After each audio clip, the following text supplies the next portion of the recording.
नमस्कार मित्रांनो, माझ्या चॅनलवर तुमचं स्वागत आहे। आणि आज मी आणि माझे मित्र धनंजय टाले आम्ही इथे जनुना तलावच्या रस्त्यावरती आलेलो आहोत। जनुना तलावाकडे जाणारा रस्ता जो आहे, आम्ही लहानपणापासून आपण सर्वच इकडे जनुनाला येत असतो आणि आपण इकडे डाव्या साईडला जर कधी बघितलं, आठवलं असेल आपल्याला, तर इथे काहीच झाडं नव्हते। परंतु गेल्या 3-4 वर्षांमध्ये येथे दररोज येणारे, फिरायला येणारे लोक आणि पोहायला येणारे लोक यांचा एक शंभो ग्रुप म्हणून ग्रुप आहे आणि यांनी आपण बघा इथे असे असंख्य झाडं इथे त्यांनी लागवड केली आहे, त्याचं संगोपन केलं आणि हे जे झाडं आहेत हे आता चांगले बऱ्यापैकी मोठे झालेले आहेत आणि म्हणून आम्हाला त्यांचं असं एक इथे चित्रीकरण करायची इच्छा झाली की जेणेकरून हे यांचं जे स्तुत्य कार्य आहे हे अधिकाधिक लोकांपर्यंत पोहोचवावं, असं एक प्रेरणा झाली आणि म्हणून आम्ही इथे दोघं जण आलो आणि हा व्हिडिओ बनवत आहे। तर बघा, या जी एक मुवमेंट भारतामध्ये सध्या आपल्याला सुरू झालेली दिसते की लोक काही ना काही करत आहेत, जागृत झालेले आहे, अनेकांना काही करायची धडपड निर्माण झालेली आहे। हे केव्हा होते, जेव्हा एखादं सक्षम नेतृत्व उभं असते तेव्हा। तर त्यामुळेच हे असं घडते आहे आणि एवढ्या मोठ्या संख्येत इथे मस्तपैकी हे इथं आम्ही तुम्हाला दाखवला हा एवढा एरिया कमी आहे। अजूनही जर आपण तलावाच्या दिशेने गेलो तर अजूनही अनेक झाडं आपल्याला इथे लावलेली दिसतात, हजारोची संख्या या झाडांची आहे। तर असं एक खूप चांगलं वातावरण या निमित्ताने इथे झालेलं आहे। मोठ्या विपुल प्रमाणात शुद्ध नैसर्गिक ऑक्सिजनने परिपूर्ण अशी हवा इथे आपल्याला उपलब्ध आहे। तर खामगावकरांनी ज्यांनी बघितलं नसेल त्यांनी जरूर इथे यावं। छान रेणुका देवीचं मंदिर आहे, शांतता आहे। आज माणसाला जीवनामध्ये काय पाहिजे तर शांतता पाहिजे, सुकून। तो सुकून जो है वो यहाँ पे आना, वो घर से डब्बा लेके आने का और वो डब्बा यहाँ पे खाने का, तो उसकी मजा और साथ में ऑक्सीजन फ्री मिलेगा। ऑक्सिजन फ्री मिलेगा वो उसको त्याच्या मराठीत म्हणतात त्याला की त्या जेवणाची लज्जत एकदम न्यारीच राहील।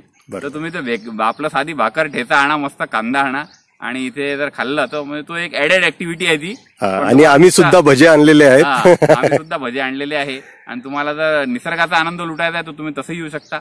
आणि बघा, तर आपल्याला रवींद्रनाथ टागोर यांनी म्हटलेलं आहे की बाबा निसर्गाकडे चला, तर त्यामुळे या निसर्गाकडे जायला पाहिजे आपण। आपले जे छोट्या मोठ्या बिमाऱ्या वगैरे आहे त्यापासूनही मनुष्य दूर राहतो, सगळे टेन्शन विसरतो। तर तुम्ही जरूर इकडे या ठिकाणाला भेट द्या। आणि पुन्हा मी एकदा म्हणतो की शंभो ग्रुपचा हे एक खूप स्तुत्य उपक्रम आहे, त्यांना या वाटचालीसाठी शुभेच्छा। त्याच्यात माझे अनेक मित्र पण आहेत आणि त्यांना मला असं नाव माहीत नाही, पण त्यांना या कामासाठी अनेकांनी वृक्षासाठी निधी वगैरे पण दिलेला आहे।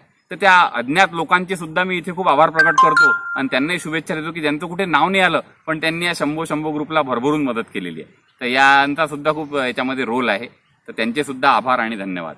थँक्यू मित्रांनो, चॅनल सबस्क्राईब करा।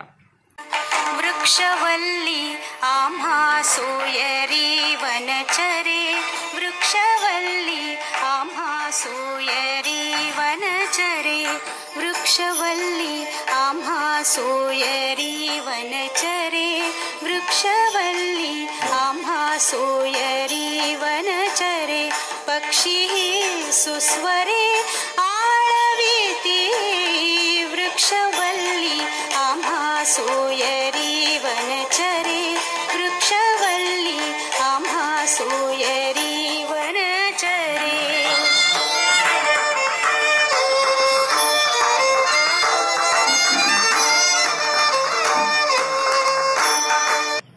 मी पण खामगावला बऱ्याच दिवसानंतर आलो आणि इथचे सगळे हे वृक्षारोपण पाहून मी पण अतिशय म्हणजे खूप मला स्पिरिट वाटलं की या युगात पण असे लोक निस्वार्थीपणे काम करतात, असे झाडं लावतात।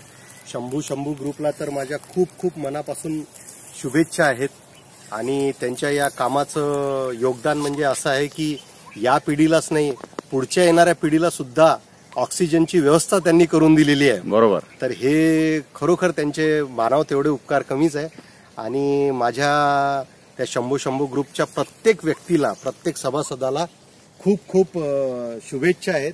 आणि बघा, हे झाड जांभूळाचं झाड आहे, आता काही दिवसांनी याला जांभूळ येतील, लोक खातील आणि जांभूळाचे आयुर्वेदामध्ये औषधीचे पण खूप फायदे आहेत। तर असं हा सगळा उपक्रम तो पण निस्वार्थपणे विनामूल्य, तर अशा या सगळ्या शंभो ग्रुपला, त्यांच्या सगळ्या सभासदांना मी खूप म्हणजे त्यांचे खूप आभार मानतो आणि या सगळ्या निसर्गाचा बाकीच्या लोकांनी पण आनंद घ्यावा आणि शंभू ग्रुपला आपल्या परीने जशी होईल तशी मदत करण्याचा पण प्रयत्न करावा। आणि हे त्यांच्या इमानदारीचंच फळ दिसतंय की इतके झाडं आणि ही एवढी जागा, मी लहानपणी यायचो तर ही केवळ अशी पडीक जागा पडीक जमीन दिसायची, होती, बरोबर. पण आज ही सगळीकडे अशी भरभरून दिसते. तर याबद्दल खरोखर त्यांचे किती काही कौतुक केलं तरी कमीच आहे. तरी माझ्या खूप खूप शुभेच्छा आहेत शंभू ग्रुपला. भजांचा आस्वाद निसर्गाच्या सान्निध्यात. एकांताचा वास येणे सुखे रुचे, एकांताचा वास नाही गुण दोष अंगा येत, वृक्ष